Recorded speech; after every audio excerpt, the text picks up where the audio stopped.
بسم الله الرحمن الرحيم الحمد لله رب العالمين الحمد لله الذي هدانا لهذا وما كنا لنهتدي لولا أن هدانا الله إن الحمد لله تعالى نحمده ونستعينه ونستغفره ونعوذ بالله من شرور أنفسنا ومن سيئات أعمالنا من يهده الله فلا مضل له ومن يضلل فلا هادي له أشهد أن لا إله إلا الله وحده لا شريك له وأشهد أن محمدا عبده ورسوله اللهم صل على محمد وعلى آل محمد كما صليت على إبراهيم وعلى آل إبراهيم إنك حميد مجيد اللهم بارك على محمد وعلى آل محمد كما باركت على إبراهيم وعلى آل إبراهيم إنك حميد مجيد ورضى اللهم عن الخلفاء الراشدين والصحابة أجمعين ومن تبعهم بإحسان إلى يوم الدين أما بعد السلام عليكم ورحمة الله وبركاته. Mes frères, mes sœurs, les louanges, les remerciements n'appartiennent qu'à Allah. Toutes les louanges, tous les remerciements, tous les éloges n'appartiennent qu'à Allah. Nous le louons, nous revenons vers lui repentant. Nous demandons protection contre les conséquences de nos péchés et les tendances de l'âme. Celui qui Allah guide, nul ne saurait l'égarer. Celui qui est privé de sa guidée, nul ne saurait lui montrer le droit chemin. J'atteste donc qu'il est le seul digne d'adoration.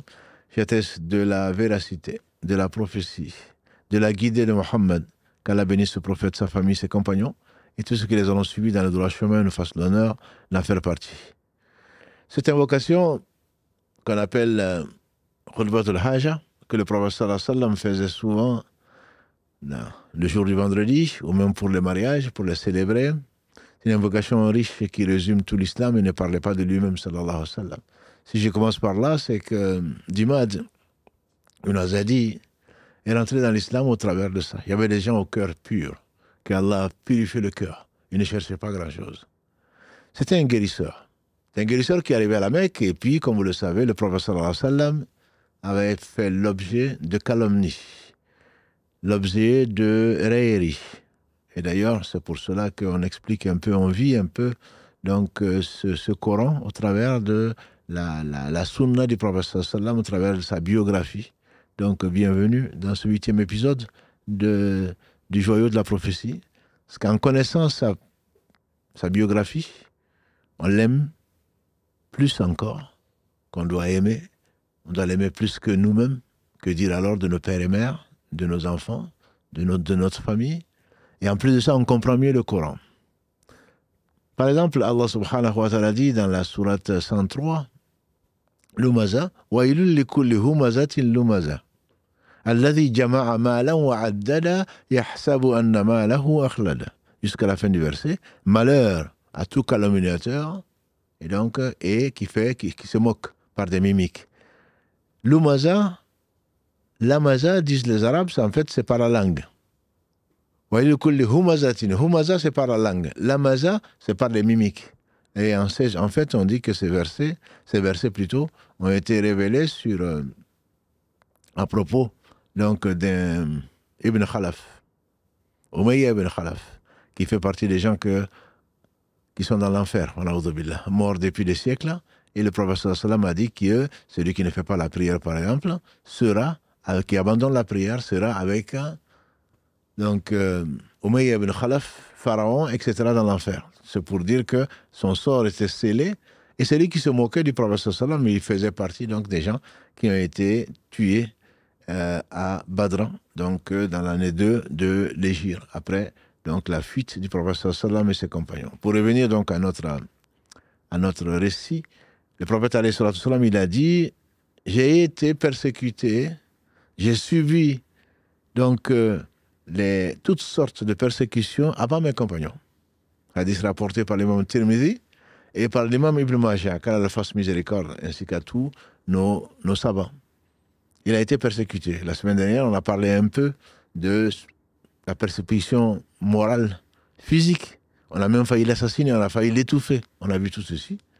Et donc, quand Dimad est arrivé à la Mecque, on l'a mis en garde, bien sûr, les pèlerins, de crainte qu'ils soient contaminés, qu'ils soient entraînés par l'islam. Et le combat idéologique était là, médiatique également, et physique également. Donc ça, c'est le prophète sallallahu alayhi wa sallam. Dimad, quand il est arrivé, on lui dit, il y a quelqu'un qui est malade.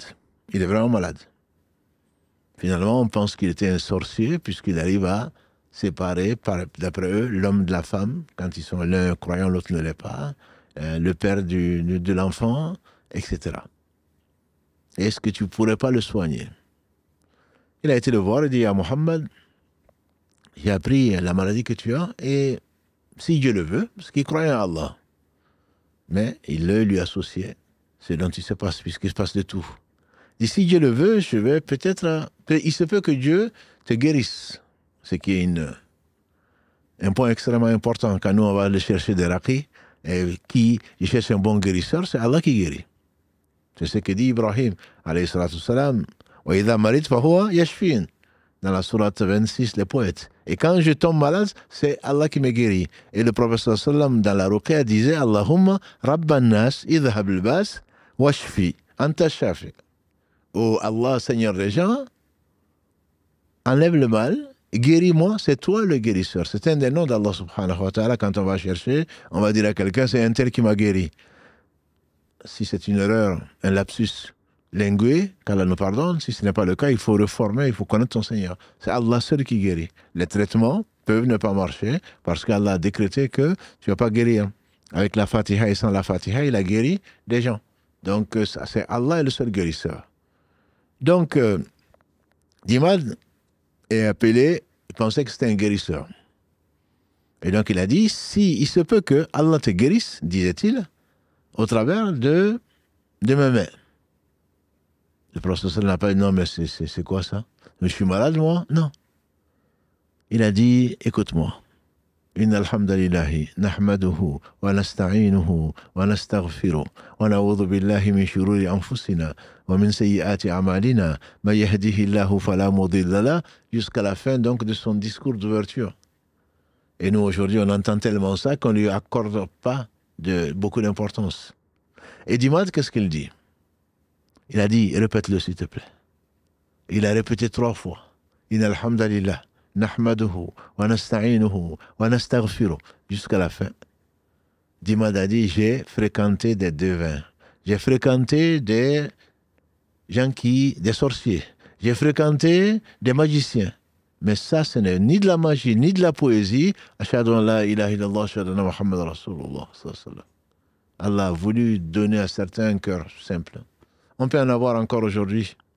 Allah guide qui veut. Et il y en a bien d'autres dont on parlera, Inch'Allah, que Allah subhanahu wa ta'ala a guidé donc, vers ce qu'il aime, à savoir la foi en lui sans rien lui associer. Un des autres exemples, donc, c'est Amr ibn Abasa, ils étaient une demi-douzaine à la Mecque à ne pas vouloir adorer les idoles. Et puis, quand quelqu'un a dit qu'il était prophète, il est venu le voir. Amr ibn Abasa, il dit, qui tu es? Il dit, je suis un prophète. Il dit, qu'est-ce que c'est qu'un prophète? Il dit, Allah m'a envoyé avec une mission. Il dit, mais quelle mission? Il dit, de n'adorer que lui et de ne pas adorer des associés avec lui et de lier le lien de parenté. Amr lui demande, quels sont les gens qui te suivent?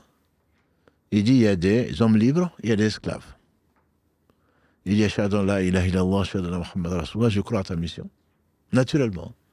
C'est ce qu'on appelle la fitra.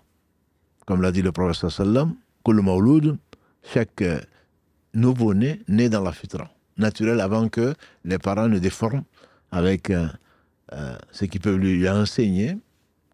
Et déforment donc son fond qui est propre, son fond qui est pur. Donc Muhammad sallallahu alayhi wa sallam a été persécuté. Il en a parlé donc un peu la semaine dernière, bien avant ses compagnons. Mais ses compagnons n'ont pas été tranquilles, n'ont pas laissé tranquilles, et ça c'est la foi. Et les épreuves, alhamdoulilah, sont venues pour venir leur renforcer la foi, pour les élever en degré. Il faut les connaître un peu pour arrêter un peu de se plaindre. Comme Mohamed Adda, la semaine dernière, a posé cette question en fin de séance, c'est pour qu'on relativise les choses. Ils ont suivi ce que personne n'a subi après eux, même si aujourd'hui ça nous paraît extraordinaire. Abdallah ibn Mas'oud, Kalalagré, il a dit, il y a 7 personnes qui ont proclamé l'islam en public. Donc nous on est dans la deuxième phase, on a dit, depuis qu'Allah subhanahu wa ta'ala a révélé donc, le verset de l'appel public de la sourate, donc 26, verset 214, où il a dit Fa'anzir, donc wa'anzir, averti, donc des gens proches. Quand il est monté à Safa, on a vu, et donc là commençait la deuxième partie de la période mécoise, l'appel public. Des gens qui ont appelé publiquement à l'islam, dit Abdallah bin Mas'oud, il faisait partie des premiers musulmans, il dit sont de 7. Le prophète sallallahu alayhi wa sallam, Abu Bakr, qu'il a cité, Ammar ibn Yasser, dont on a dit 2 mots, et on reviendra, sa mère, Soumeya également, Miqdad, qui était un affranchi, et également Bilal. Il en a cité 7, donc qui ont appelé Allah subhanahu wa ta'ala publiquement, et bien entendu, qui ont eu comme réaction la persécution également, mais ce ne sont pas les seuls, tous. Tous ont été persécutés. Les 2 premiers dont on a parlé tout à l'heure, ils n'ont pas appelé à l'islam, puisque le prophète sallam leur dit « Repars chez toi, repars avec ta tribu. Tu ne vois pas comment mes compagnons sont persécutés. Quand Allah nous accordera la victoire, à ce moment, quand tu apprendras qu'Allah nous a donné la victoire, tu reviendras. » Parce qu'il était convaincu. Il était convaincu de sa mission, et Allah lui a annoncé la victoire, comme il a annoncé à tous les prophètes. C'est une question de temps. Il n'y a pas de doute. Quelqu'un disait, avoir du doute sur soi-même, son engagement. Mes frères et sœurs, sur sa foi, on doit avoir des doutes. Sur son engagement. On doit se remettre en cause, tout le temps, je dirais. Quand Omar ibn Khattab Karadagré, ainsi que, comme le disait Ibn Abi Mulaym, quand il disait, j'ai rencontré 30 compagnons du prophète sallam, aucun ne prétendait avoir la foi de l'ange Gabriel ou de l'ange Michael, mais tous craignaient d'être hypocrites. Ibn Abi Mulaym, 30 compagnons. Parmi ces 30 compagnons, on citait les 4 Abdallah, qu'on appelle les 4 Abdallah. Abdallah ibn Abbas, Abdallah ibn Omar, Abdallah ibn Amr ibn As et Abdallah ibn Zubayr. Les 4 Abdallah. Il les a rencontrés. Abu Hurayra en faisait partie. Aïcha en faisait partie. Asma en faisait partie.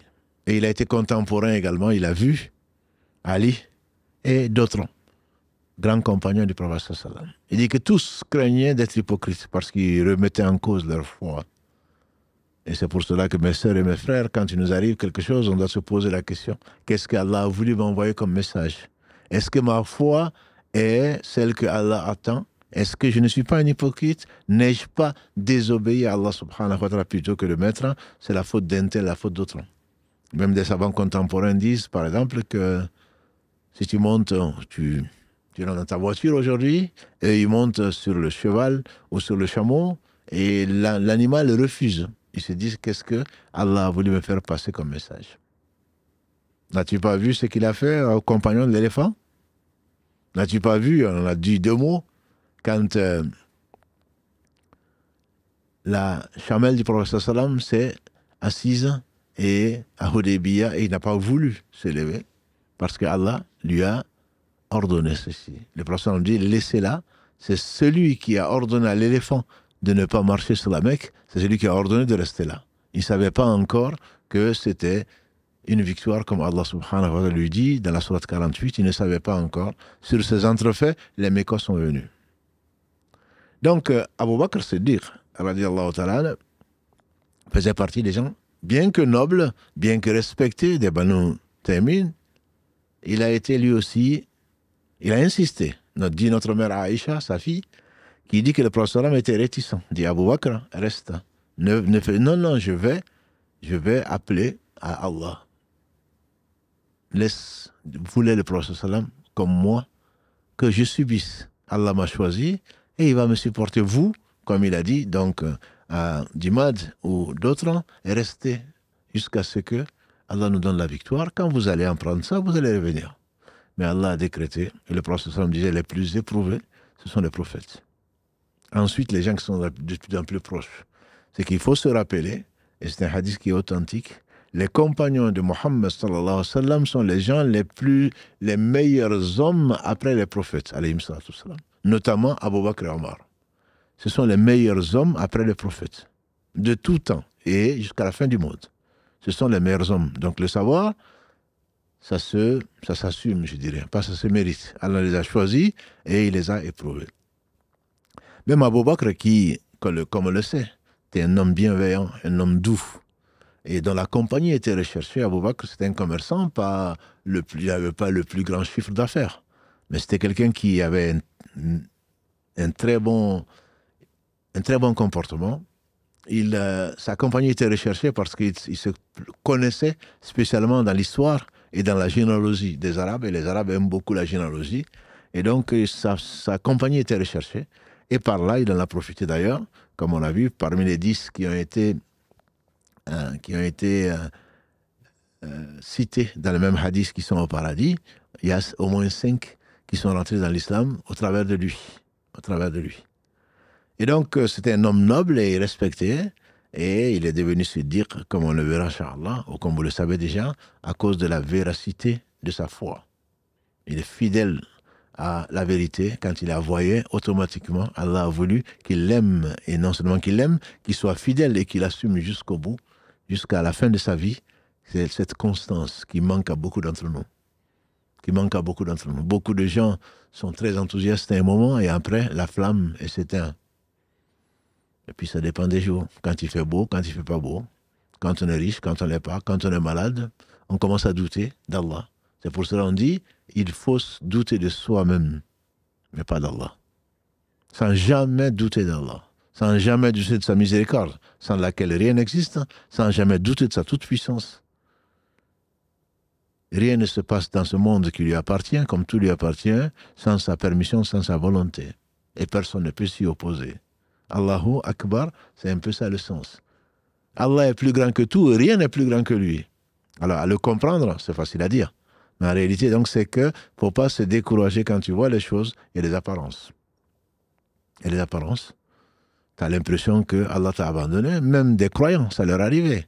Allah en parle notamment, c'est dans la sourate Youssouf en particulier, le verset 110, jusqu'à ce que les messagers désespèrent, entre guillemets, ils ne désespèrent pas, ils avaient confiance, toute confiance, mais jusqu'à ce que les croyants avec les messagers ont commencé à se poser des questions. Et à ce moment-là, Allah subhanahu wa ta'ala a apporté son secours. Et donc Abu Bakr, qu'Allah l'agrée, il a insisté, et le messager d'Allah sallallahu alayhi wa sallam a fini par lui donner la permission d'aller prêcher à son peuple, à sa tribu. Et à la Kaaba, il a été prêché, et il a subi l'agression, en tout cas la plus célèbre. Donc c'est celle de Utba ibn Rabia, qui l'a attaqué, et donc il a défiguré, si on peut l'appeler ainsi, défiguré au point que on confondait son nez et le reste du visage, ensanglanté, et on l'a mené. Donc il a perdu connaissance.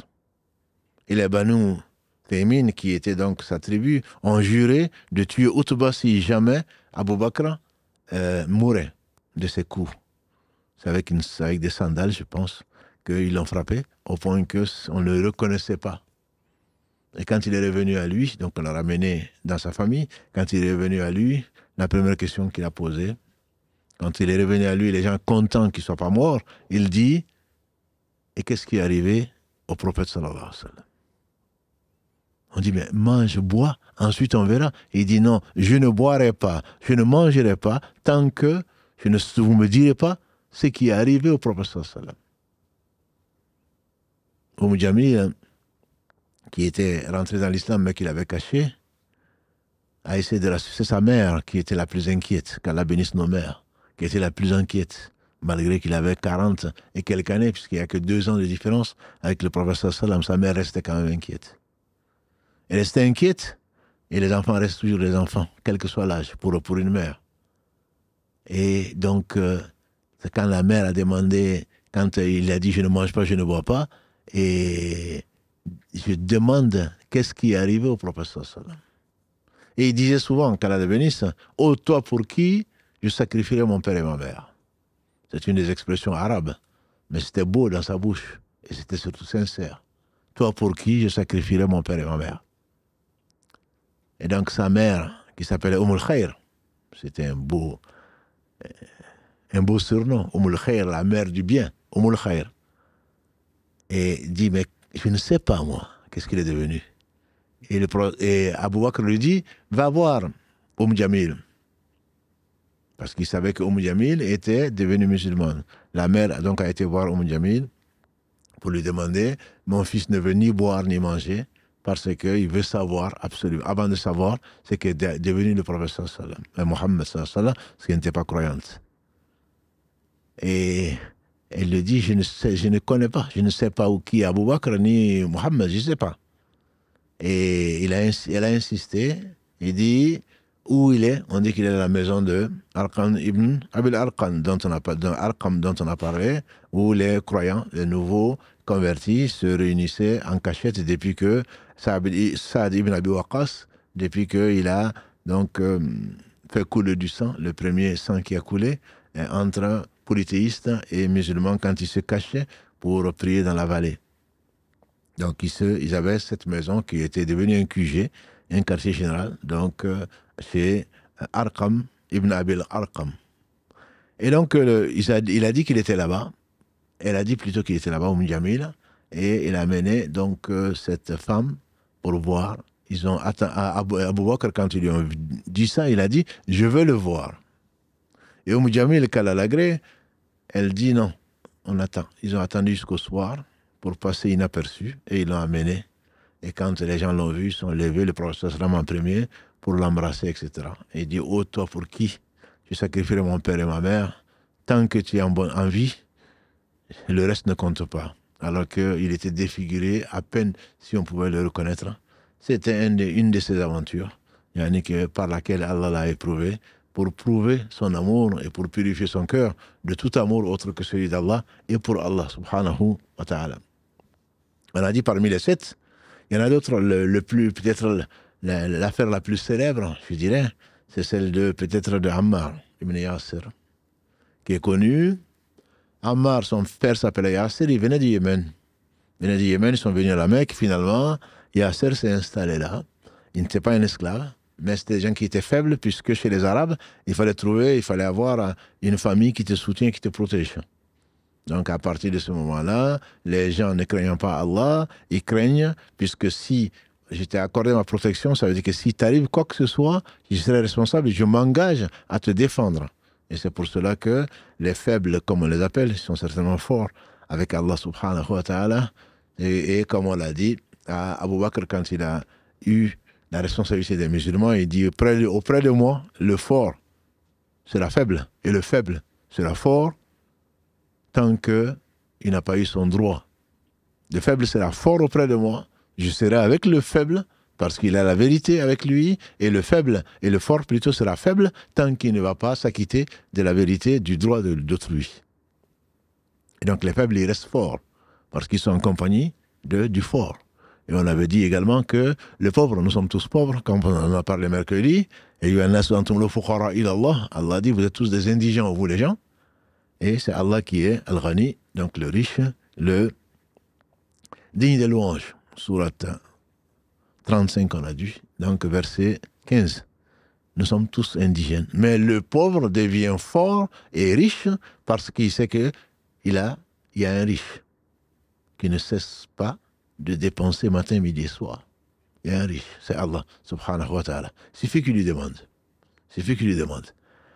Donc, Abu Bakr, radiallahu ta'ala, est un de ces nobles. Othman également était une de ces personnes qui était connue, de Banu Umayya, qui est connu, et qui avait donc également subi. Son propre oncle mettait sur lui une natte faite de feuilles de palmier.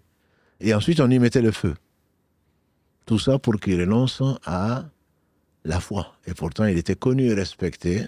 Il y a un homme pudique dans la communauté, c'est bien lui. Au travers de lui, Allah subhanahu wa ta'ala ensuite, non seulement lui a accordé le paradis, mais en plus, et c'est par lui que nous bénéficions, alhamdulillah, de ce Coran qu'on appelle Othmani, puisqu'il les a rassemblés, il les a fait recopier par Zayd ibn Thabit et 3 autres compagnons pour les envoyer à différentes régions donc, du monde. Et c'est cette version, entre guillemets, que nous avons entre les mains. Et le prophète sallam disait qu'Othman fasse ce qu'il veut, il rentrera au paradis, à propos de Tabouk et bien d'autres. Donc, pour revenir à l'histoire de Yasser, donc, il était venu du Yémen avec 2 de ses frères. Ses frères sont repartis, lui, il est resté. Mais il n'avait pas d'appui, entre guillemets. Il n'avait pas d'appui fort. Et donc, ce sont ce que les gens appellent des gens faibles. En réalité, il n'était pas faible. Bien qu'il n'avait pas d'appui fort, alhamdulillah, il a entendu parler, d'abord son fils Ammar, a entendu parler de l'islam. Et donc, il s'est converti très rapidement. Sa mère Soumeya également s'est convertie très rapidement. Ensuite, le père, donc Yasser, s'est converti également. Et puisqu'ils étaient faibles, comme nous avons dit, physiquement parlant, enfin, j'entends aux yeux des gens en tout cas, il n'avait pas d'appui, et donc il a fait l'objet, surtout sa mère Soumeya d'ailleurs, qui a été la première martyre de l'islam, a fait l'objet de persécution. N'étant pas des esclaves, entre guillemets, le prophète ne pouvait rien faire. Ni Abu Bakr, qui a libéré combien d'esclaves, donc pour qu'ils retrouvent la liberté, puisque c'est sous ce prix-là, sous couvert, qu'ils les ont persécutés. Donc là, on ne pouvait rien faire pour eux, à part les invocations, bien sûr. Et le prophète sallam passait. Donc à côté de ces gens qui étaient en train de persécuter des pauvres et des gens qui n'ont pas fait autre chose que de croire en Allah, comme Allah le cite par rapport aux gens de Ukhdud. وَمَا نَقَمُوا مِنْهُمْ إِلَّا أَن يُؤْمِنُوا بِاللَّهِ الْعَزِيزِ الْحَمِيدِ. Ils ne les persécutaient que parce qu'ils croyaient en Allah, Al-Aziz, le puissant, Al-Hamid, le digne de louange, rien d'autre. Abu Bakr, quand il a trouvé le prophète sallam, alors qu'ils étaient une tentative d'assassinat carrément, ils étaient en train de l'étouffer pour en rigoler, pour en finir. Il a dit Ataqtuluna rajul an yaqula rabbi Allah. Vous tuez, vous êtes en train de tuer un homme parce qu'il a dit mon Seigneur Allah. C'est que le croyant également de la famille de Pharaon, dans la sourate 40, donc répète, c'est comme si, c'est ce qu'il répétait, et effectivement, Allah subhanahu wa ta'ala a envoyé beaucoup de révélations, beaucoup de versets pour penser leurs plaies, pour les consoler, etc. Donc ce n'est pas, ils n'ont pas volé, ils n'ont pas triché, c'est plutôt l'inverse. C'est un comportement exemplaire, et malgré cela, l'homme n'accepte pas la divergence et la différence. Il faudrait que ce soit lui qui ait raison, se prenant pour Dieu, ou en tout cas se prenant pour ce qu'il n'est pas. Et c'est ça l'orgueil. C'est refuser la vérité, comme l'a dit le prophète sallallahu alayhi wa sallam. Il n'était pas obligé. C'est juste parce qu'on n'accepte pas que vous preniez une position qui soit différente de la nôtre, que vous croyez à des choses auxquelles nous, on ne croit pas. Ou pour vous obliger à croire à ce à quoi nous croyons. Qui tu es? Qui tu es pour m'imposer ce que tu crois ou ce que tu veux? Et donc, Allah subhanahu wa ta'ala a éprouvé la famille Yasser. Soumeya, qui était sa mère, était torturée. Et en fait, c'était donc entre autres par Abu Jahl. Sur lui, ce qu'il mérite, celui que Allah a voulu qu'on le surnomme Abu Jahl, c'est-à-dire le père de l'ignorance, alors qu'il s'appelait Amr et qu'on appelait donc Abu al-Hakam. C'est que ses sentences étaient censées être de bonnes justes. Abu al-Hakam, c'est le père de la sagesse même. Et les musulmans l'ont appelé Abu Jahl, c'est ce qui est resté sur lui, et il est en enfer, il a été tué également à Badr. Abu Jahl, et ce n'est pas faute d'avoir été appelé Allah subhanahu wa ta'ala, mais ça, son orgueil a pris le dessus. Et le prophète sallallahu alayhi wa sallam a dit, c'est le pharaon de cette communauté. C'est qu'il n'y a pas pire. Il n'y a pas pire. Et effectivement, il se moquait de Soumeya. Et dans une des versions que j'ai lues, ce qui a provoqué sa colère, c'est qu'il a vu Soumeya et dit, non mais, tu dis que tu crois en Mohammed, dans sa mission, en fait, tu es amoureuse. Tu es amoureuse de Mohammed. Et donc, celle-là l'a envoyé promener. Et ça, il ne l'a pas accepté. Qu'un faible se mette à tenir tête à celui qui se croit être fort. Il a été blessé dans son orgueil et il lui a balancé une lance dans son estomac. et par laquelle elle est morte. Et on les persécutait. Et on dit que Yasser disait au prophète sallam, est-ce que ça va continuer? Quand est-ce que ça va finir? Yasser a fini par également céder. Quand j'ai dit céder, la mort a suivi. Donc sa persistance sur la vérité. Parce qu'ils n'ont pas voulu changer de religion. Et ils n'ont été persécutés que pour leur religion. Et le prophète qui passait, qui les voyait torturés, disait Sabran ala Yasser, ma'udhikum al-Jannah. Comme ceci a été donc rapporté entre autres par l'imam al-Hakim. Patience, persévérance, endurance aux familles de Yasser, votre rencontre, votre rendez-vous, c'est le paradis. Et donc Yasser est mort, Soumeya également, son épouse, et Ammar, leur enfant, il était devenu musulman même avant eux. Ils ont continué à le torturer pour le faire renoncer donc à la foi en Allah sans rien lui associer et à la mission de Mohammed sallallahu alayhi wa sallam. On l'a torturé au point qu'il a perdu connaissance. Et on continuait de torturer tant qu'il ne renoncerait pas à la foi. Et c'est là que quand il a craint pour sa vie, il a obéi donc aux polythéistes en disant qu'il a flatté leurs idoles et il a été jusqu'à démentir la mission de Mohammed sallallahu alayhi wa sallam. Et donc ensuite, il a regretté ce qu'il a dit. Il a regretté ce qu'il a dit, il a été trouvé Mohammed sallallahu alayhi wa sallam. Et dans une version, ce sont ceux qui ont entendu ça, des compagnons qui ont été dire que Ammar a renié la foi. Le prophète, il ne parlait pas de lui-même, sallallahu alayhi wa sallam. Il a été envoyé comme miséricorde pour les univers. Il n'a pas jugé de ce que les gens ont dit, il n'a pas jugé sur les apparences. C'est extrêmement une très belle leçon. C'est Allah qui juge. Pourquoi il a dit ça? Ça suppose qu'il l'a dit. Dans quel contexte ça?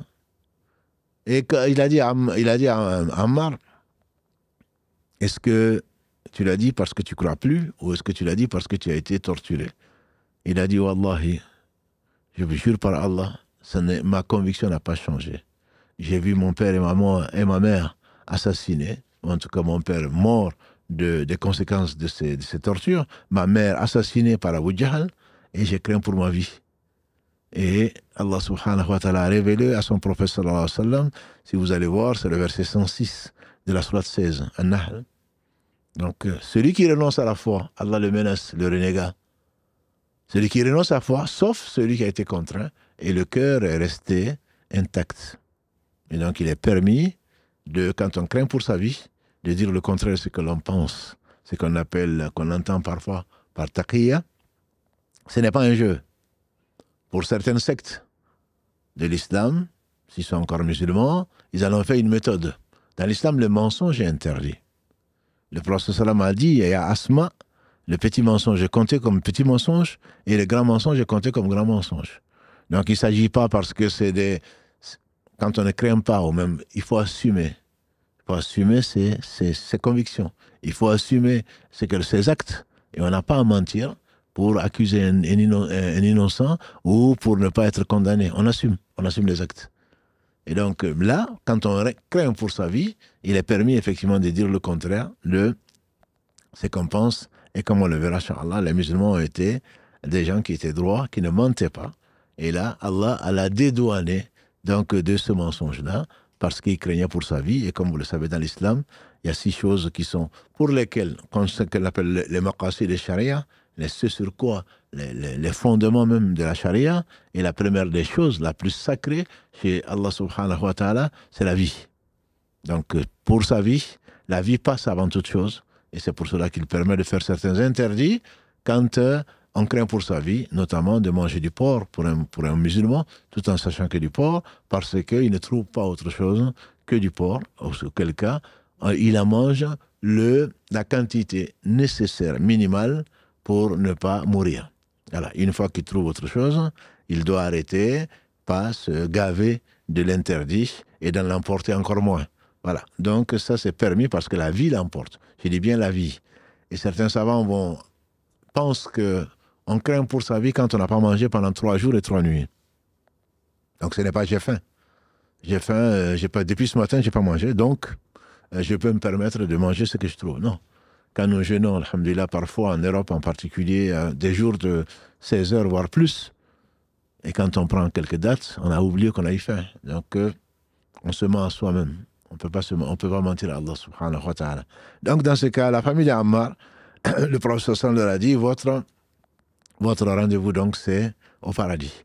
Et quand il passait là, le plus compatissant des hommes, il disait, oh Allah, fais miséricorde, pardonne plutôt à la famille de Yasser, alors que tu l'as déjà fait.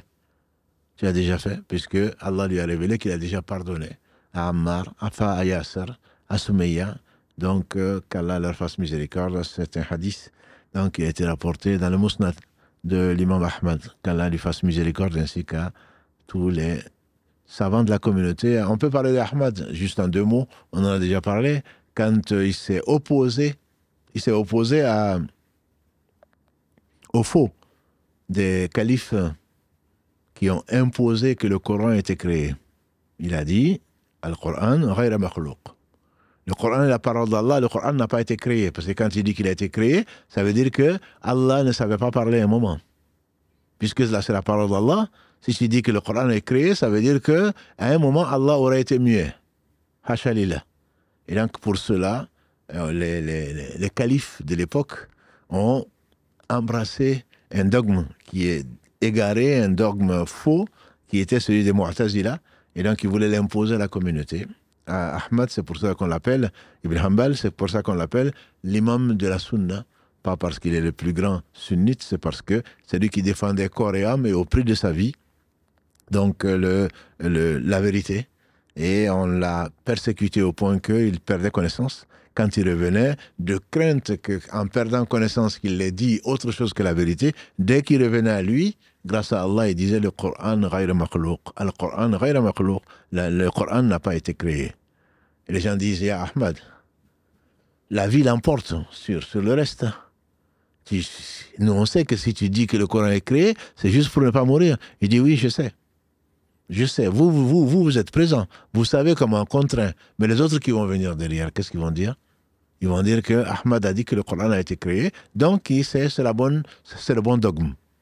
Et ensuite, Allah a allégé sa peine, il a amené des gens donc, qui ont soutenu la cause de la Sunna, et c'est ainsi que Allah subhanahu wa ta'ala a préservé, comme il a promis, donc sa religion et donc le dogme sur lequel est mort le prophète sallam ainsi que ses compagnons, qui est la seule partie parmi les parties de l'islam qui sera sauvée. Les 72 autres vont partir en enfer parce qu'ils ont dévié de ce qu'a apporté Mohammed sallallahu alayhi wa sallam et il n'a rien apporté de lui-même. Donc ça c'est le cas de la famille Yasser. Il y a un autre cas qui est beaucoup plus connu, c'est Bilal ibn Rabah. Bilal était on a fait de lui un esclave. Parce que Allah nous a tous créés, donc libres. Comme disait Omar ibn Khattab, comment est-ce que vous allez asservir? Je vois tous ces gens en Afrique et ailleurs qui pensent avoir des esclaves, comme si c'est eux qui les avaient créés. Et demain, ils auront à rendre compte. Il n'y a pas de différence d'un arabe sur un non-arabe, d'un non-arabe, d'un arabe, si ce n'est pas la piété. Et ceux qui ont connu Allah subhanahu wa ta'ala se sont évertués à libérer les esclaves. Je pense surtout notamment à Abu Bakr Siddiq, radiallahu ta'ala anhu, qui a libéré notamment Bilal ibn Rabah. Bilal donc il avait été acheté par le même Umayya ibn Khalaf. Parce qu'il a cru assez tôt, il a affirmé son islam. Je dis, il fait partie des 7, disait Ibn Mas'ud, premiers qui ont affirmé l'islam en public. Bilal, à cause de cela, a été persécuté comme très peu de gens. Son histoire est connue. On le mettait une corde au cou et on le promenait dans les rues de la Mecque. On l'amenait dans les vallées et on attendait qu'il faille. Donc il faisait très très chaud, extrêmement chaud, et ceux qui ont vu la Mecque savent de quoi je parle. Malgré la clim, malgré je ne sais quoi d'autre, quand il fait, je me rappelle avoir vu à 5 h du matin qu'il faisait plus de 30 degrés. Et donc, c'est que dire s'il était 9 h du matin ou 10 h du matin ou 11 h du matin, quoi. C'est ce qu'on appelle la période où le petit du chameau n'arrive pas à rester sur place. Il est obligé de bouger pour pouvoir supporter la chaleur qui se dégage toujours d'ailleurs, des pierres de la Mecque. Donc on le mettait sur le dos, on lui mettait des pierres, je dirais presque enflammées, et on lui disait de renoncer à l'unité d'Allah subhanahu wa ta'ala. Et comme pour les narguer, il disait Ahadun Ahad. Ahadun Ahadun, il le disait, bien sûr, ça leur faisait mal au cœur, et il a failli perdre la vie, mais lui, il a préféré, comme d'autres, ne pas renoncer à la foi. Donc on a ces deux cas, et donc Abu Bakr Siddiq est passé, alors qu'on le torturait, comme probablement très peu de gens, et il a donc libéré, dans une version, il a acheté cet esclave pour le libérer, comme l'a fait et comme l'ont fait d'autres avant lui, comme Mohammed sallallahu alayhi wa sallam, quand il a libéré Zayd ibn Haritha, donc qui était esclave de Khadija, ou d'autres. Mais Abu Bakr s'est fait connaître en particulier pour cela, la libération des esclaves. Et on dit que la sourate 92 en particulier, et on dit que Bilal était le 7e qu'il avait libéré. Ces personnes faibles ou considérées comme esclaves, qui étaient musulmanes, en plus des autres nobles de la cité, chaque fois qu'il avait l'occasion, puisqu'on a dit que c'était un commerçant riche, pas extrême, pas richissime, mais riche, et qui dépensait donc de biens qu'Allah lui a confiés pour peu de temps, et donc il le libérait, c'est les esclaves qui étaient musulmans. Et donc il est passé, il a vu qu'on le torturait. Dans une version, on dit qu'il a dit « Est-ce que tu ne veux pas que je l'échange contre tel autre esclave ?» Et dans l'autre version, il a demandé le prix pour sa libération. On lui a donné le prix et il a donc payé ce prix-là. Et il a donc libéré Bilal, qui est devenu donc un homme libre et qui, comme vous le savez, il est au paradis également, puisque le prophète sallam a affirmé dans ce qui a été consigné dans les deux, Al-Bukhari et Muslim, qu'Allah fasse miséricorde. Bilal, qu'est-ce que tu fais? Sur quoi tu comptes? Sur quoi tu comptes pour hier soir, c'est un songe, j'ai entendu tes pas devant moi au paradis. Il a dit, tout ce à quoi je pense, je dirais, pas parce que je le mérite, bien sûr, tout ce à quoi je pense, c'est sur quoi j'espère. La miséricorde d'Allah, c'est que je ne fais pas les ablutions sans faire 2 rakas. C'est devenu une sunna. Le prophète ne l'a pas enseigné autrement qu'au travers de ce qu'Allah lui a fait voir en demandant à Bilal. C'est au travers de cet interrogatoire fraternel. Sur quoi tu comptes? Pour l'entrée au paradis, il dit, je ne fais pas des ablutions. Je ne refais pas les ablutions sans faire 2 rakas. Donc c'est en dehors, et ça, pour l'avis le plus pertinent, on peut le faire même après l'Asr ou après le Fajr, pour celui qui s'est imposé de le faire. Mais quand on s'impose des choses, donc ils ne sont pas obligatoires, il faudrait les tenir, puisqu'on se les imposer. Si on espère être avec Bilal au paradis, si on espère sur la miséricorde d'Allah au travers de cette pratique. Ça paraît pas compliqué, mais je vous assure que ça l'est. Parce qu'il faut le faire tout le temps. Il ne faut pas le faire une fois comme ça quand on est content, mais il faut le faire tout le temps. C'est-à-dire, quand on perd ses ablutions, on refait les ablutions. Quand on les refait, on fait 2 rakas. Donc c'est ce qui a amené Bilal là où Allah subhanahu wa ta'ala l'a voulu. Et donc Abu Bakr a libéré d'autres esclaves. Et Abu Bakr également, dans son histoire, après avoir été persécuté, donc quand il a vu le prophète sallallahu alayhi wa sallam et que les compagnons qui étaient cachés dans la maison d'Arqam, Ibn Abil Arqam, quand ils l'ont vu, qu'ils l'ont embrassé, sa mère était bien entendu soulagée finalement qu'il ait vu celui qu'il aime au-dessus de plus que tous les hommes, et il n'était pas musulman. Il a dit, Ya Rasulallah, sallallahu alayhi wa sallam, prie pour qu'Allah guide ma mère. Et il a prié, et Allah a guidé, donc, Khair, qui est la mère d'Abu Bakr, radiallahu ta'ala, anhuma, et son père ensuite est devenu musulman, mais bien plus tard, bien après Asma, bien après les filles de Abu Bakr, quand il avait les cheveux complètement blancs, mais Allah l'a guidé quand même, donc il a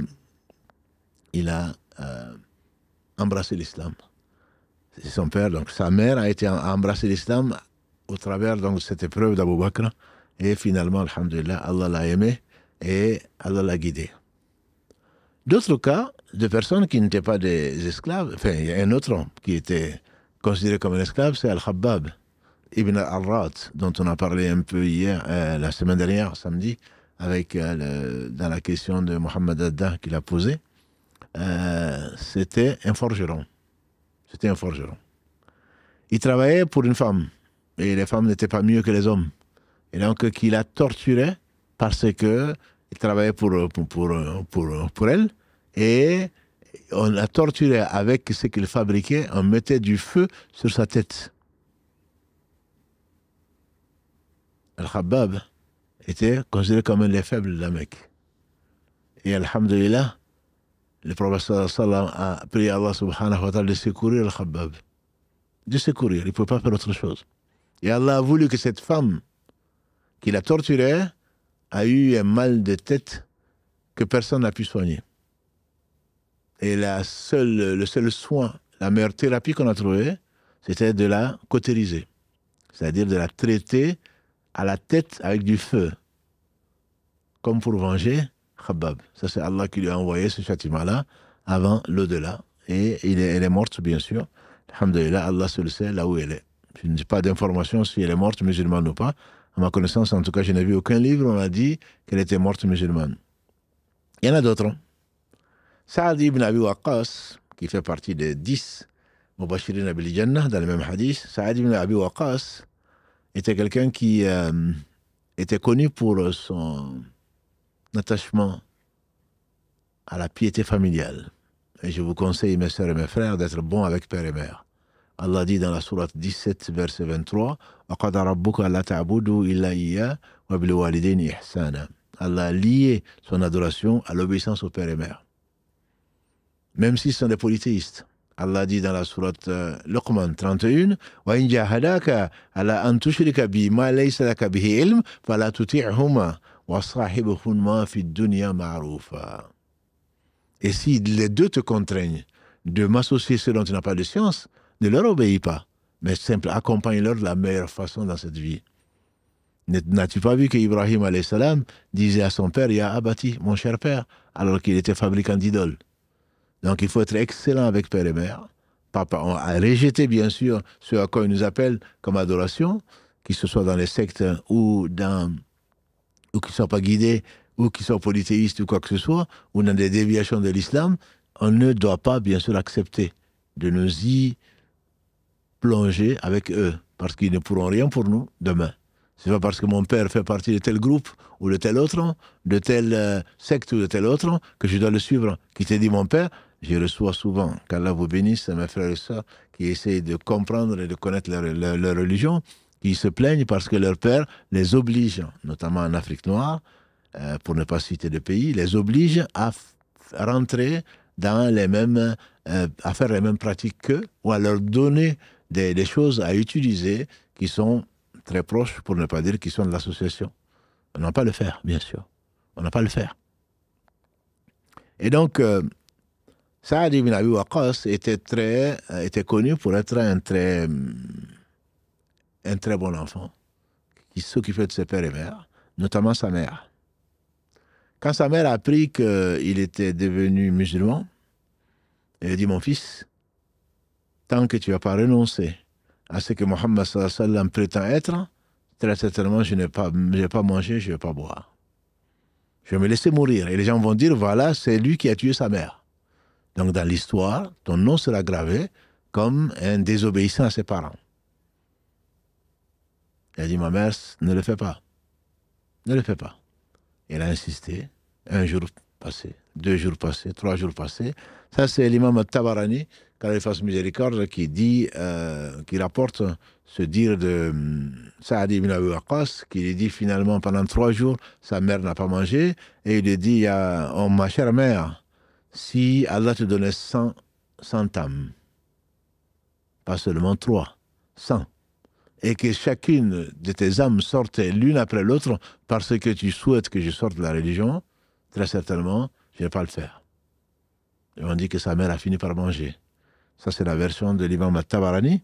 Dans la version de Muslim, qu'Allah lui fasse miséricorde, ainsi qu'à tous nos savants, on dit qu'elle n'a pas mangé, finalement, elle perdait connaissance, ce qui semble crédible. Elle perdait connaissance au point que, quand elle revenait à elle, elle refusait quand même de manger, et qu'on mettait un bâton entre ses deux lèvres pour tenir, pour l'obliger, pour qu'elle ne meure pas, pour l'alimenter.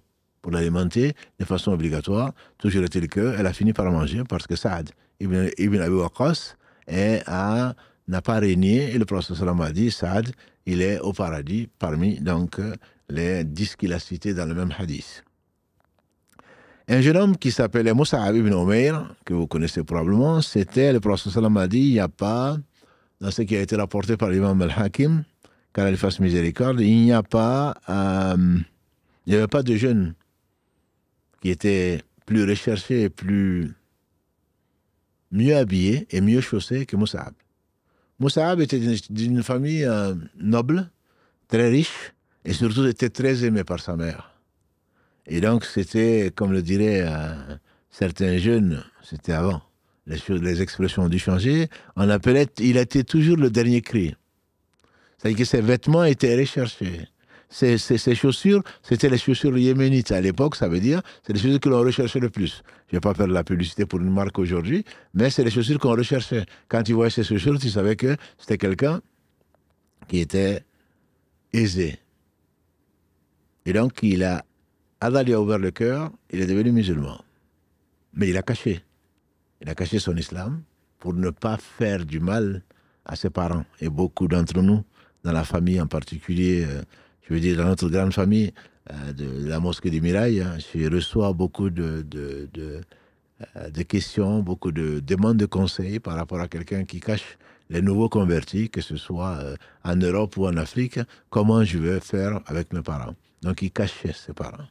À ses parents, sa conversion, sans jamais y renoncer, jusqu'au jour où quelqu'un l'a surpris en train de prier, et bien sûr, s'est fait un malin plaisir d'aller le dénoncer à sa famille.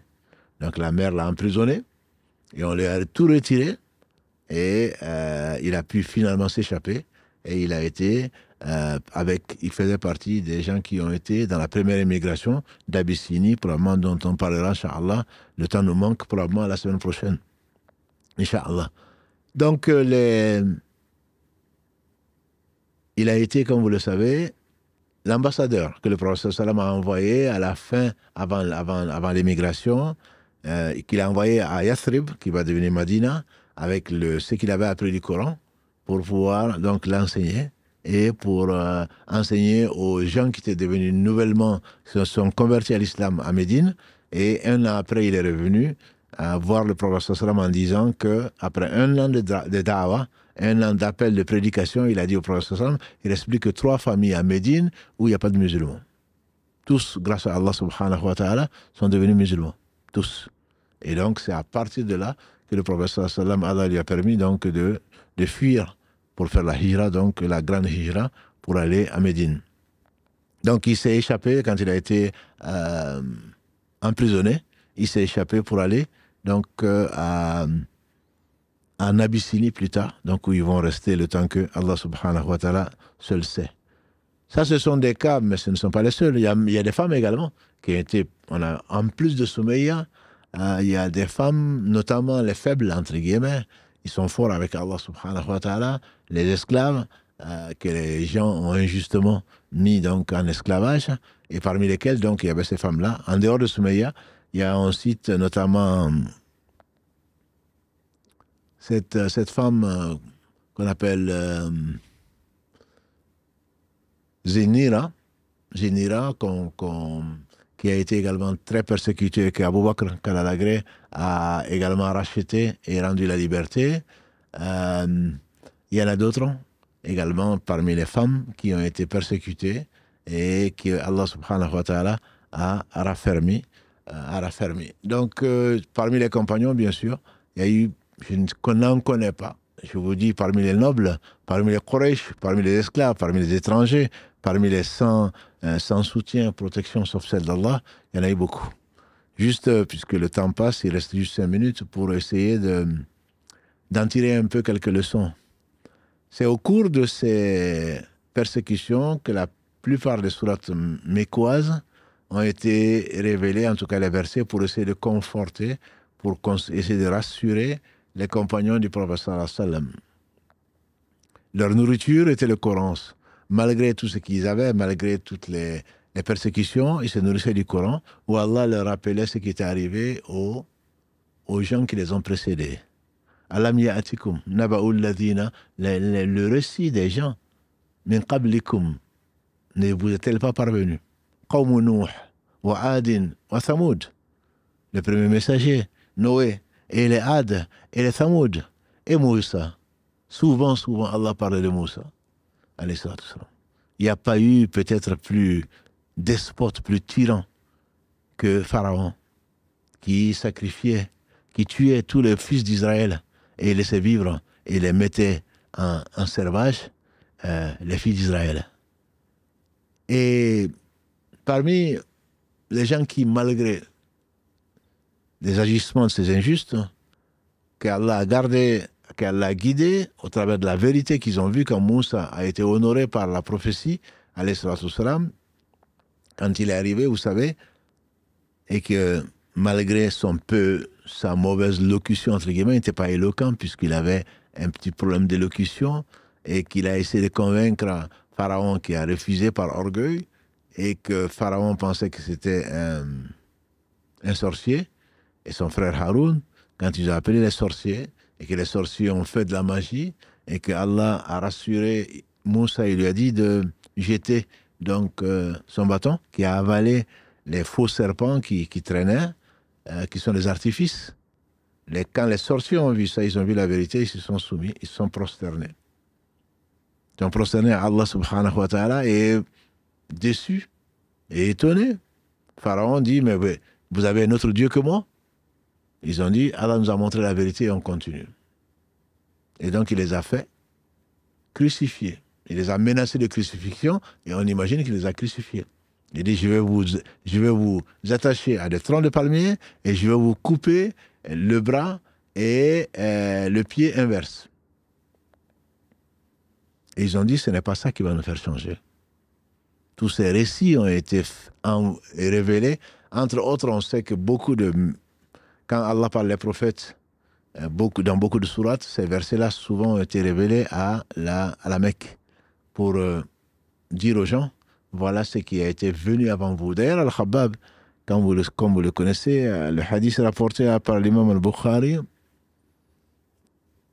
Al-Nasa'i, qui rapporte ce hadith, Ahmad aussi, qui rapporte ce hadith où le prophète sallam, quand Al-Khabbab ibn Arrat est venu trouver le prophète sallam accoudé à la Kaaba, et il dit, Ya Rasulallah, est-ce que tu ne vas pas invoquer Allah?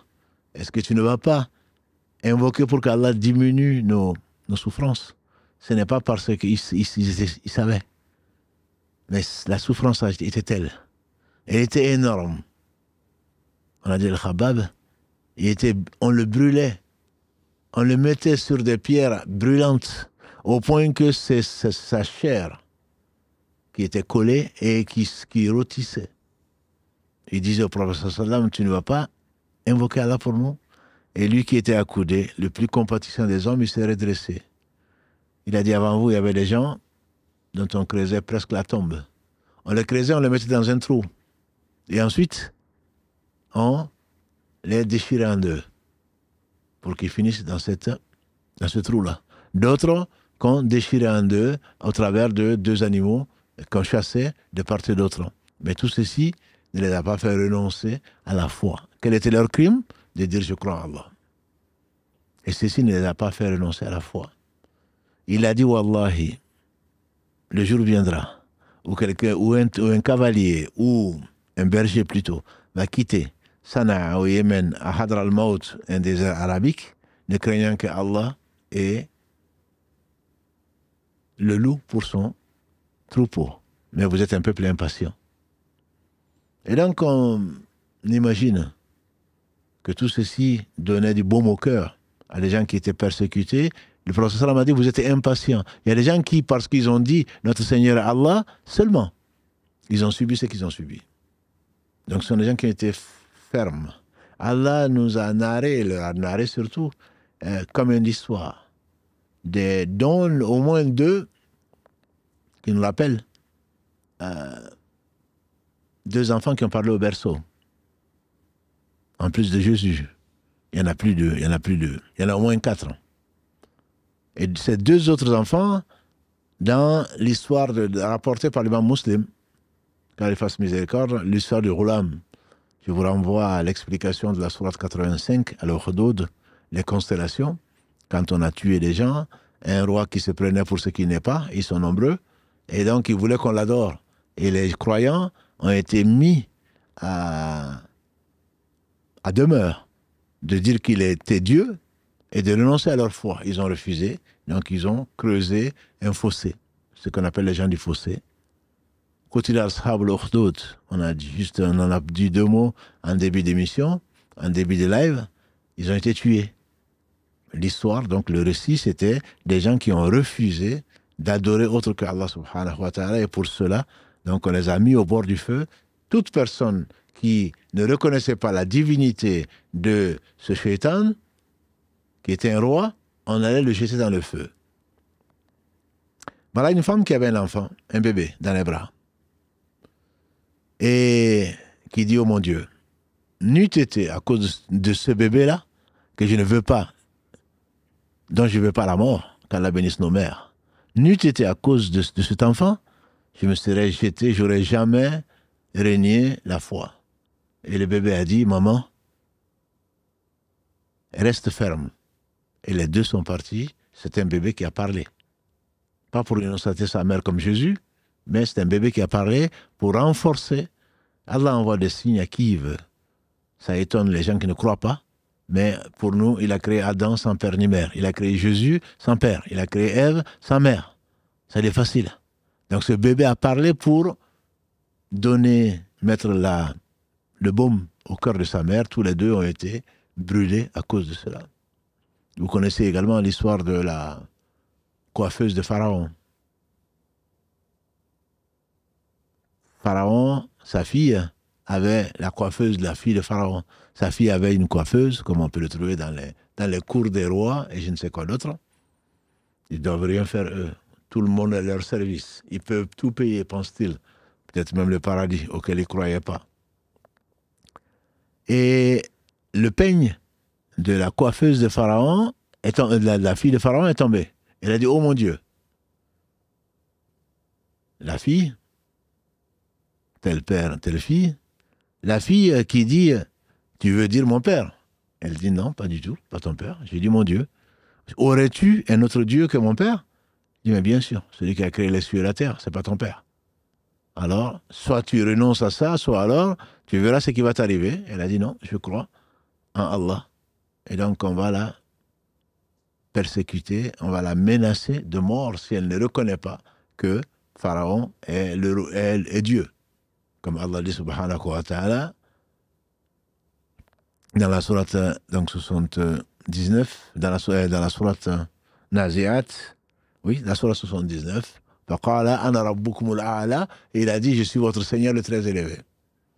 Donc elle a refusé d'associer à Allah subhanahu wa ta'ala une autre divinité, et là, elle avait 3 enfants. 3 enfants. Elle dit, si tu ne renonces pas à ta foi, on va les brûler, on va les mettre dans l'eau chaude, dans la marmite chaude, dans la marmite bouillante, l'une après l'autre. Toi et tes 3 filles et toi-même. On a mis la première dans le feu, dans la marmite bouillante. On imagine les cris et la mort lente de cet enfant, de cette fille, qu'Allah lui accorde le paradis. La deuxième, et la troisième était bien sûr la dernière, qui était encore au sein. Elle dit, oh mon Dieu, n'eût été cet enfant, je n'aurais jamais renoncé à la foi. Et l'enfant qui était au sein a dit, maman, c'est la bonne voie, allons-y. Et donc Allah l'a recruté comme martyr et elle est certainement au paradis. C'est 2 des enfants et c'est pas parce que, comme le dit le sage d'Extrême-Orient, quand on montre du doigt la lune, le sot, la personne saute, voit le doigt et ne voit pas la lune. Et donc, c'est tout ceci pour dire que Allah seul mérite l'adoration. Allah les a renforcés. Et quand on voit pourquoi, on pose la question, et pourquoi Allah permet ça, et pourquoi, il y a bien sûr plusieurs sagesses qu'Allah seul sait. Allah ne fait que le meilleur. Allah les a choisis. Le prophète sallallahu alayhi wa sallam a dit, Allah a réservé à certaines personnes des places au paradis que les personnes ne peuvent pas atteindre par leurs actes. Il les éprouve. Liyabluwakum ayyukum ahsanu amala, pour vous éprouver, pour que voir que les gens voient c'est pourquoi Allah subhanahu wa ta'ala vous a créé son adoration. Est-ce que vous êtes sincère ou est-ce que vous ne l'êtes pas? Et donc ça, c'est une des sagesses. Également, l'autre sagesse, disent les savants, c'est pour purifier l'âme. Allah sait par où il faut sortir pour que son âme soit pure. C'est pour cela, ce qui semble être une humiliation ne l'est pas. Allah recrute les témoins, celui qui se prend pour ce qui n'est pas, et qui il dit Innal ladhina fatanu al-mu'minina wal mu'minati thumma lam yatubu falahum adhabu jahannam wa lahum adhabul hariq. Ceux qui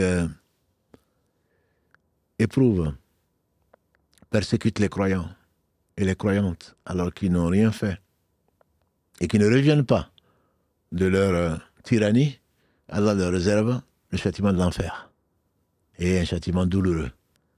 Et donc, Allah renforce, raffermit les croyants. Dans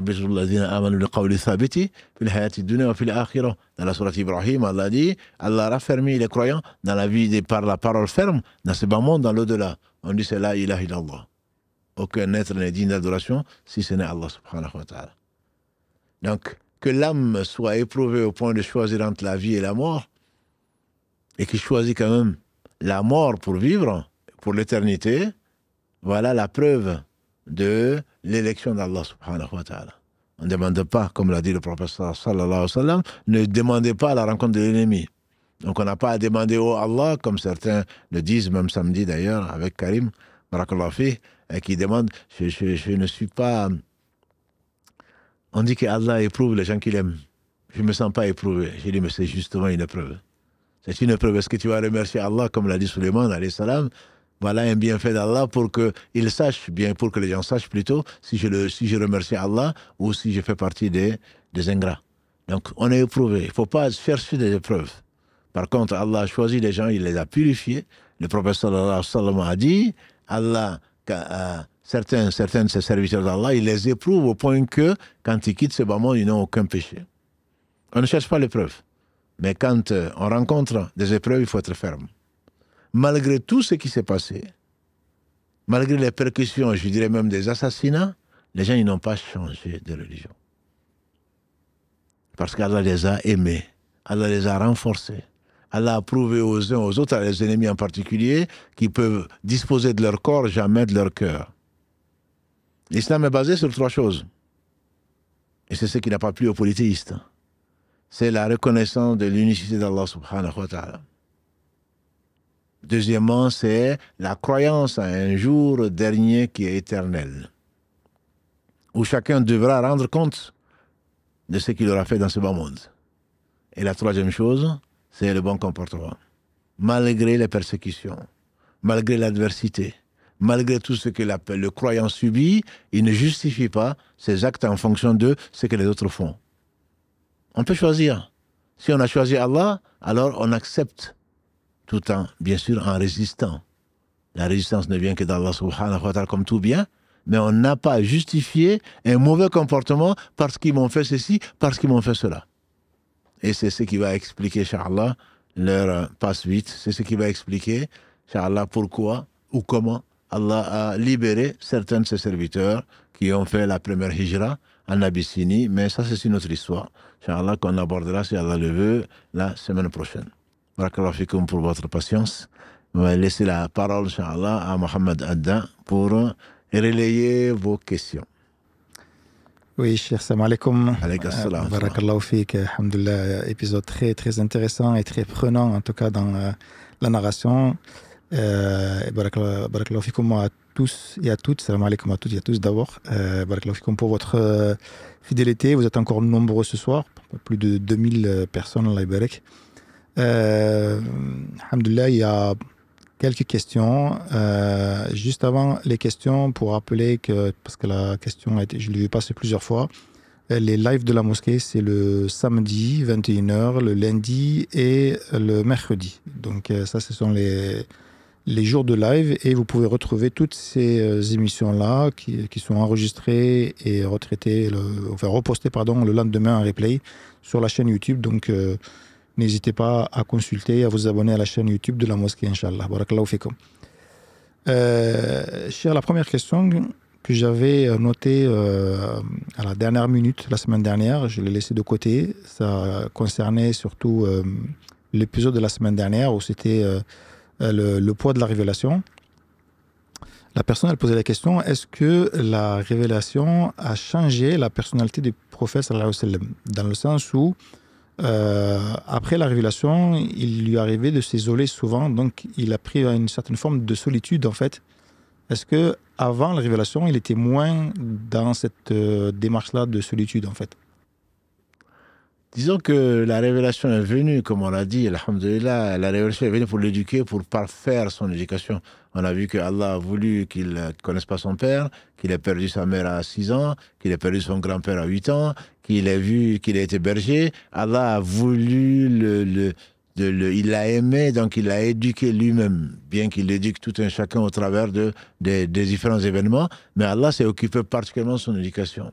Donc Allah l'a fait aimer. On a vu quand juste avant la quarantaine, Allah l'a fait aimer la solitude. Mais il est évident que quand on vit et que nos joies et nos peines ne sont liées qu'à ce bas monde, on n'a pas tendance à revenir à soi-même. Allah l'a fait aimer justement, relativiser ce bas monde et l'a fait aimer la solitude.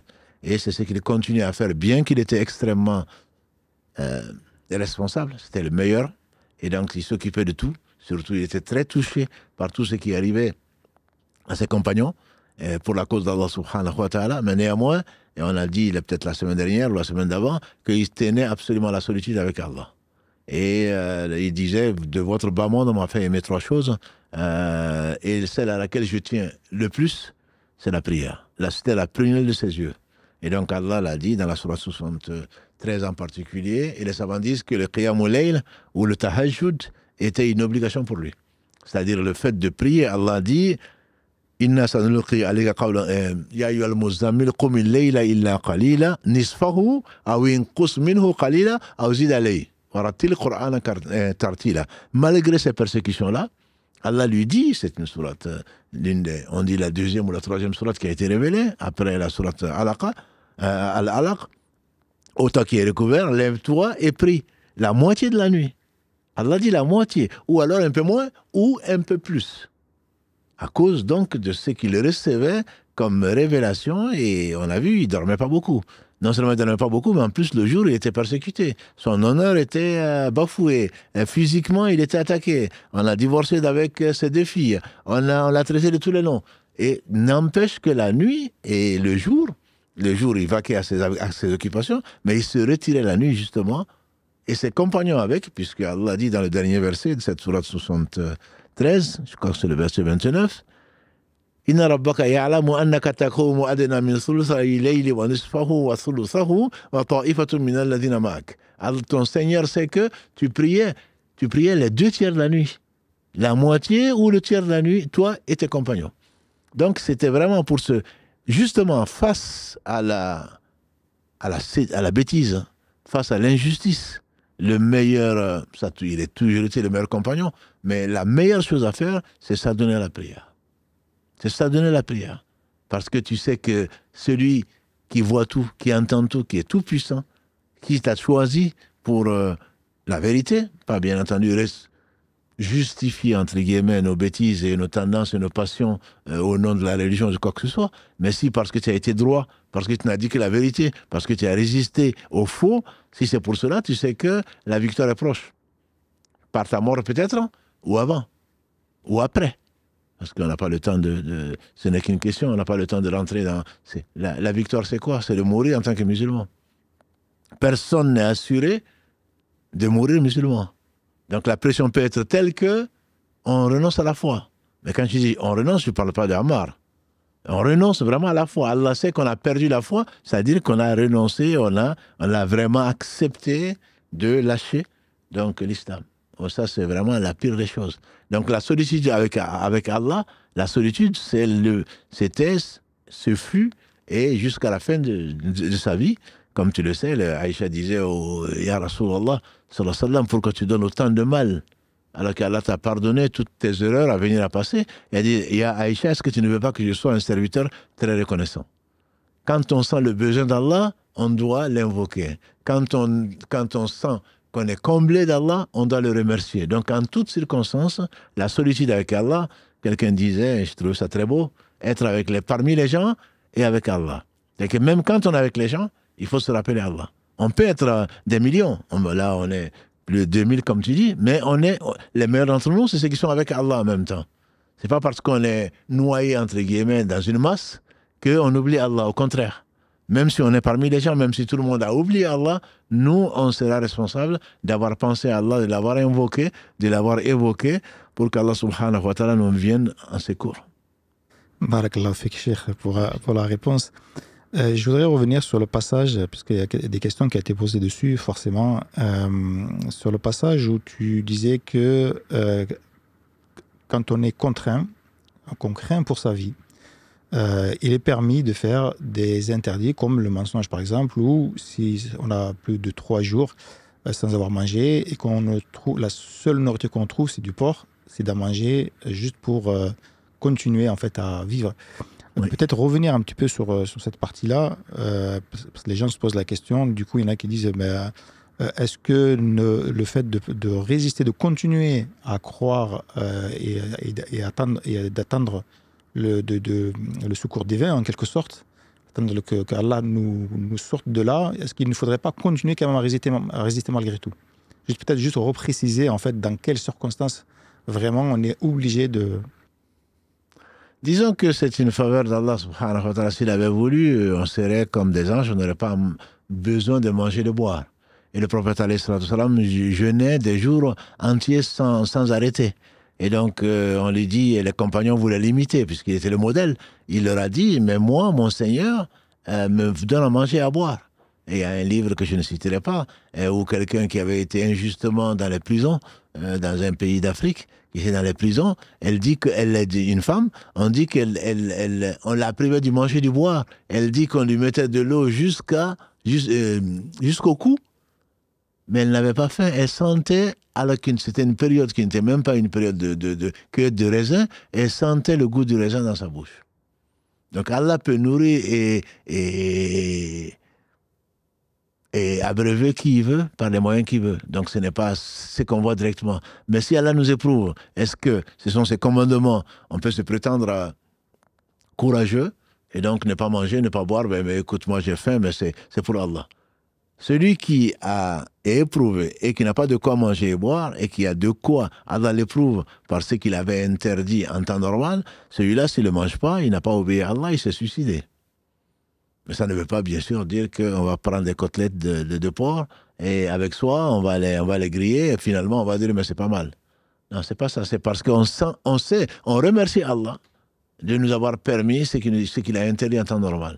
Donc Allah n'a besoin de rien, il n'a besoin de personne. S'il t'interdit une chose, c'est qu'il t'a tout permis. Et si tu ne trouves pas ce tout-là et que tu ne trouves que l'interdit, à ce moment, il te le permet. On verra, Inch'Allah, quand ils sont arrivés en Abyssinie, c'est pas parce qu'ils craignaient d'être extradés qu'ils ont menti. C'est pour cela que, parce que certaines personnes accusent les musulmans de taqiyya. C'est pour ça que j'ai insisté dessus. Taqiyya, c'est que non, il dit ça, mais il ne le pense pas, quoi.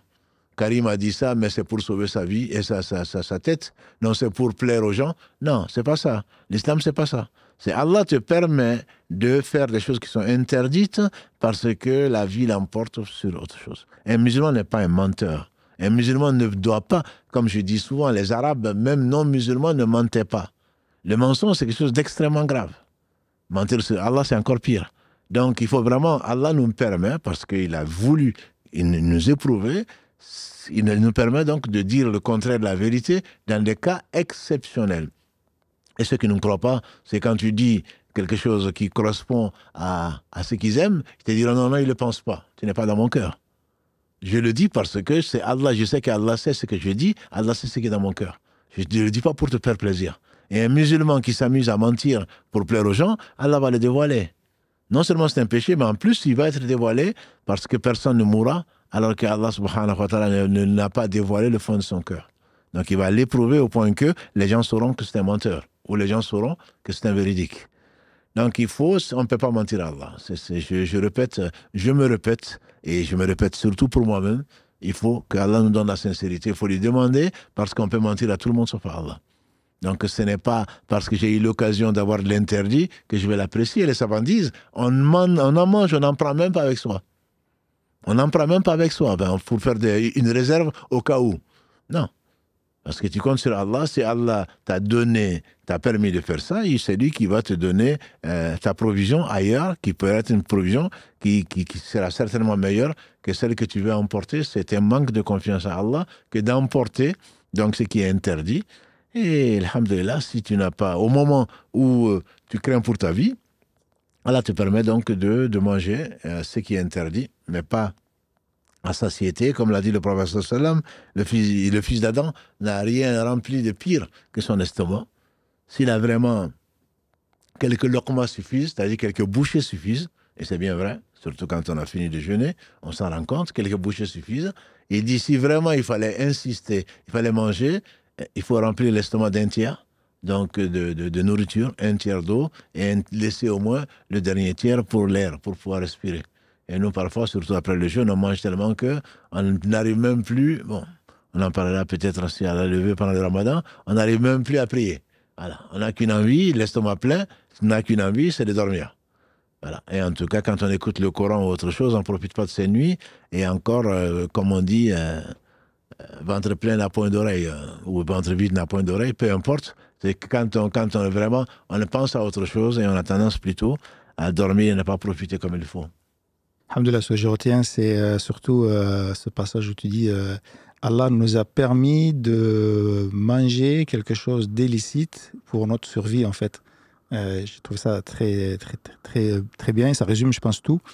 Et concernant le mensonge, il me semble qu'il y a aussi un hadith qui dit il y a un homme qui vient voir le prophète sallallahu alayhi wa sallam et il lui dit quand une personne elle vole, est-ce qu'elle reste toujours musulmane? Et il lui dit au moment où elle vole, elle n'est pas musulmane. Non, elle n'est pas croyante. Pas croyante. Elle est musulmane, mais elle n'est pas croyante. On a demandé au prophète sallallahu alayhi wa sallam, le hadith est discuté, je pense que c'est notre mère Aïcha qui l'a agréé. Le hadith, l'authenticité du hadith est discutée, mais l'esprit en tout cas reste celui-là. Il n'est pas croyant. Celui qui vole, au moment où il vole, il n'est pas croyant. Et celui qui fornique, au moment où il fornique, il n'est pas croyant. Et on a demandé, et celui qui vole, il dit le croyant ne vole pas.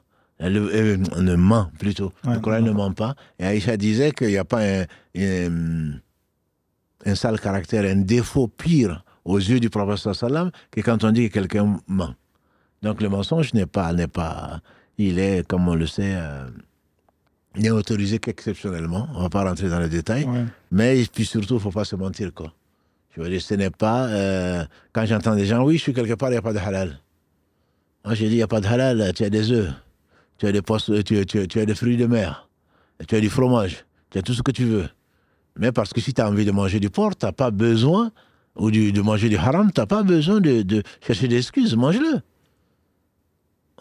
Est-ce qu'aujourd'hui, quelque part, au moins en Europe, est-ce que quelque part tu peux dire je n'ai pas de quoi manger du halal? Même s'il n'y a pas de boucherie dite halal, et dont Allah seul sait si c'est halal ou pas. Mais peu importe. Mais au moins tu fais la démarche de chercher. Allah te permet de manger du kasher, par exemple. Il te permet de manger du kasher, verset 5 de la sourate 5. Voilà. Donc, quand tu ne connais pas, demande. Mais quand tu ne connais pas, demande s'il y a ceci et cela. Tu vas quelque part, comme tu vas pour des études ou pour autre chose, ben, tu te renseignes, surtout aujourd'hui, alhamdoulilah, Internet n'a pas que du mauvais, donc il y a beaucoup d'adresses, il y a beaucoup de possibilités, et surtout Allah a tout permis, sauf ce qu'il a interdit. Donc il ne faut pas chercher à justifier notre suivi de passion.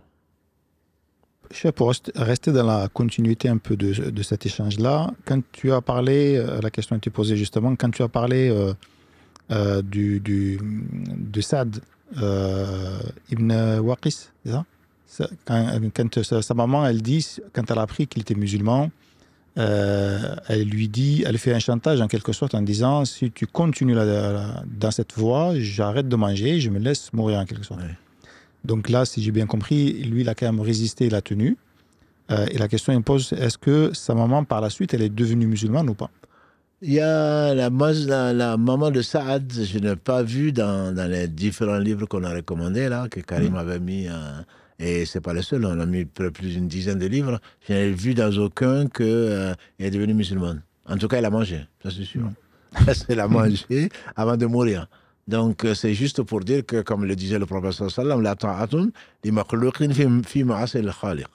C'est un hadith qui est connu, qui est réputé. Il n'y a pas d'obéissance à une créature dans la désobéissance au créateur. Donc, si la maman, il faut être excellent avec la maman, 3 fois, et avec le papa ensuite, et avec les autorités, avec tout ce qu'on veut. Mais le problème, c'est que si on t'amène, comme Allah le dit,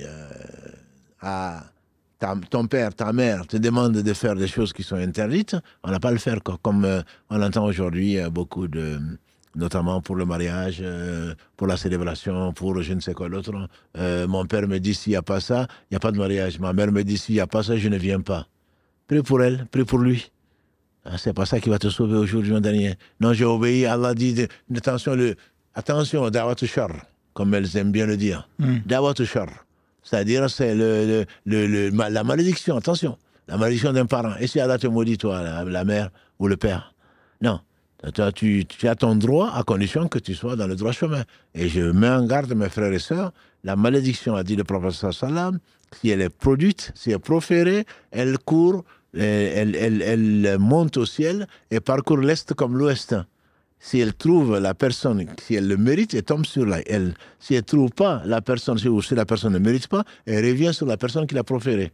Donc il ne faut pas que les parents continuent à penser que... moi, je te maudis, je suis ta mère, donc ça va être accepté. Non, c'est peut-être la mère même qui va être maudite elle-même.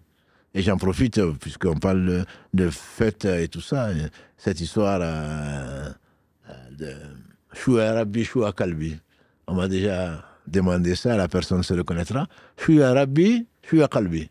C'est-à-dire, bon, ben, tu exagères, quoi. Un peu pour Dieu et puis un peu pour ton cœur, quoi. Comme si Allah n'a pas tout permis sauf ce qu'il a interdit. C'est-à-dire, on peut quand même, bon, c'est pas grave de faire un peu d'interdit, quoi. C'est ce qu'ils veulent dire. Complètement fou. C'est comme, Allah n'a pas interdit une chose qui n'est pas mauvaise. Et s'il a interdit une chose, il en a laissé, il en a ouvert sur 100. S'il interdit une chose, il y a 99 qui sont permises. Voilà. Donc, se justifier en disant, non, mais bon, il y a des moments où il faut être sérieux, il y a des moments où il faut adorer Allah, il y a des moments où il faut se laisser aller. Non. Effectivement, c'est le prophète sallam, il mangeait, il buvait, il s'amusait, entre guillemets. Mais bon, c'est quand j'ai s'amusait, il occupait son temps à autre chose que la prière, puisque nous, on voit malheureusement l'islam qu'au travers de la prière, le jeûne, etc., alors que tout est adoration, mais il restait toujours dans l'adoration. Donc, c'est désobéir à Allah, ce n'est pas permis, sauf les cas que tu as cités tout à l'heure, dont on a discuté, où Allah t'éprouve. Allah t'éprouve et tu n'as pas de choses à ta portée qui puissent te nourrir. Auquel cas, Allah te permet ou comme Ammar ibn Yasser, il craignait pour sa vie, Allah le confirme dans le Coran, verset 106, de la sourate 16, sauf si le cœur est restant parce qu'il craignait pour sa vie. Mais même encore, Allah éprouve des gens qui ont préféré mourir plutôt que de renoncer à la foi, alors qu'ils ont le droit de le faire. Voilà. Mais Allah dit, c'est celui qui est contraint, il peut. Il n'a pas dit qu'il faut, mais il peut. Donc il y a ces deux positions-là. Celui à qui Allah a donné, alhamdoulilah, une foi à ce moment de l'épreuve, parce qu'on ne va pas, il ne faut pas jeter la pierre à qui que ce soit, comme l'aurait dit Jésus. Je suis derrière. Parce que toi, tu dis, non, mais il a renoncé à la foi. Toi, si tu y étais, qu'est-ce que tu aurais fait? Qu'est-ce que tu aurais fait? Est-ce que tu aurais même une foi? Plutôt que de juger les gens et surtout de les envoyer là où tu n'aimerais pas aller. On juge nos frères et nos sœurs, on juge tout un chacun et rarement on se met en cause. On a dit, dans l'islam, il faut douter de sa sincérité, douter de soi-même, de sa sincérité, de sa croyance presque, mais jamais douter d'Allah. Voilà, ça c'est un principe fondamental qu'Allah nous permet de l'appliquer. Jazakallah khairan, Cheikh, pour ce partage. Il est déjà 22h30. Je pense qu'on va s'arrêter là, Inch'Allah. Et on donne rendez-vous à nos auditeurs donc lundi, puisque tout à l'heure la question, j'ai répondu le lundi, samedi, lundi et mercredi sont les soirs de live à 21h. Donc le prochain live, ce sera lundi, l'islam au quotidien, Inch'Allah, et quiz qu'on lancera demain sur la zakat, Inch'Allah.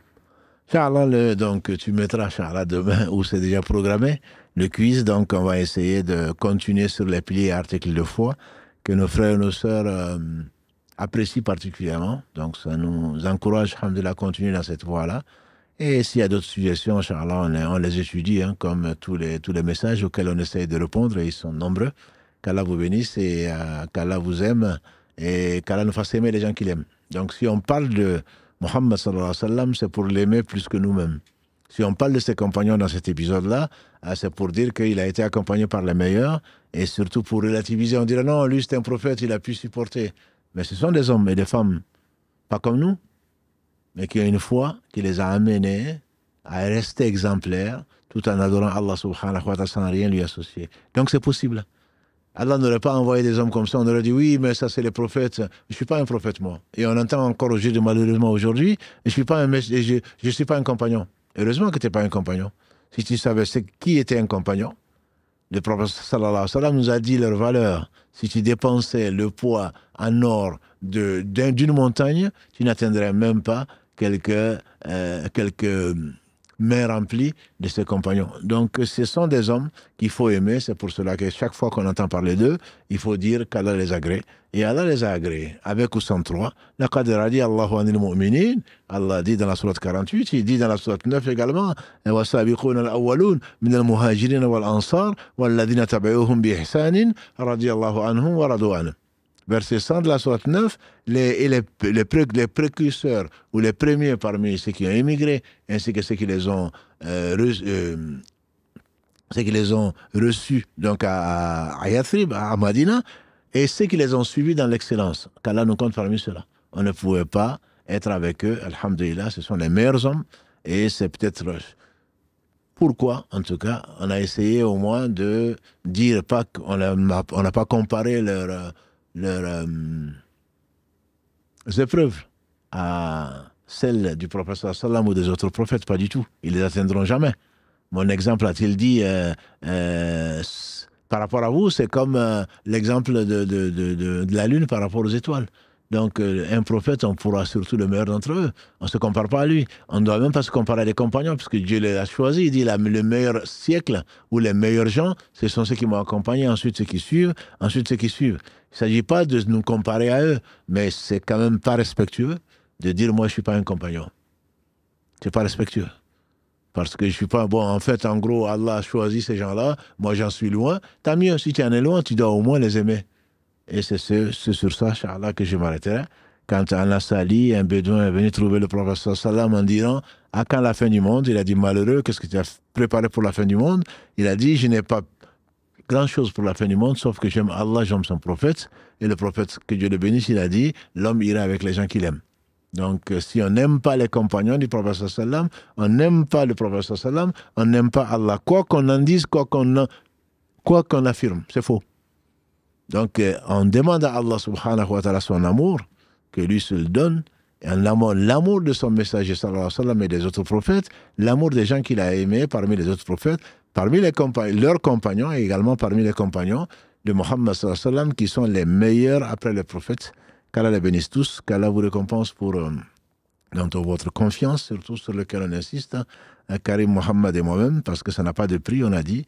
C'est pas tellement le nombre, c'est surtout la constance et passer du temps, surtout à des heures assez tardives, à attendre ce live. Je sais que c'est la nourriture spirituelle de beaucoup d'entre vous, pour ce que vous écrivez en tout cas. Merci pour votre confiance et qu'Allah subhanahu wa ta'ala vous bénisse et nous réunisse avec les gens qu'on a aimés parce qu'il nous a permis de les aimer. Donc, prochain rendez-vous, comme a dit Mohamed tout à l'heure, prochain rendez-vous lundi, Inch'Allah, à 21h. سبحانك اللهم وبحمدك أشهد أن لا إله إلا أنت أستغفرك وأتوب إليك سبحان ربك رب العزة عما يصفون والسلام على المرسلين والحمد لله رب العالمين والسلام عليكم ورحمة الله وبركاته.